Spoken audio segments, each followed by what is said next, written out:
In today's video, I'm going to teach you how to make invisible table borders in Microsoft Word. Tables are extremely useful for organizing information neatly in rows and columns. However, there are times when you want the structure of a table without the visible lines.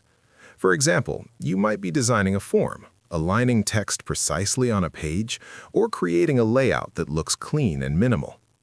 In those cases, making the table borders invisible gives you full control over alignment while keeping the document visually polished. To begin, open your Microsoft Word document and either insert a new table or click inside an existing one. If you need to insert a table, go to the Insert tab at the top of the screen, click on Table, and choose the number of rows and columns you need.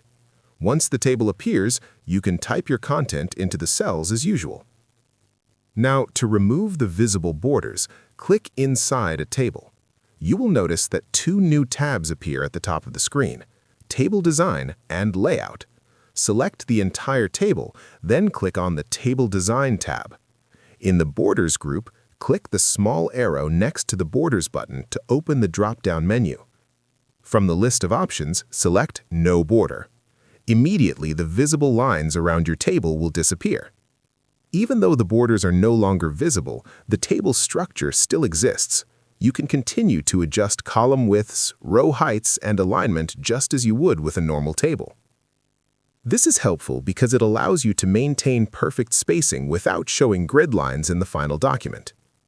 If you still see faint dotted lines on your screen, don't worry. Those are grid lines, and they are only visible while you are editing the document. They will not appear when you print the file. If you want to hide them while working, stay in the Layout tab under Table Tools and click View Grid Lines to toggle them off. Using invisible table borders is a simple but powerful formatting trick. It helps you control layout and alignment without distracting lines, giving your document a clean and professional appearance. If you found this video helpful, let me know in the comments. Give it a like, subscribe to the channel, and don't forget to hit the notification bell.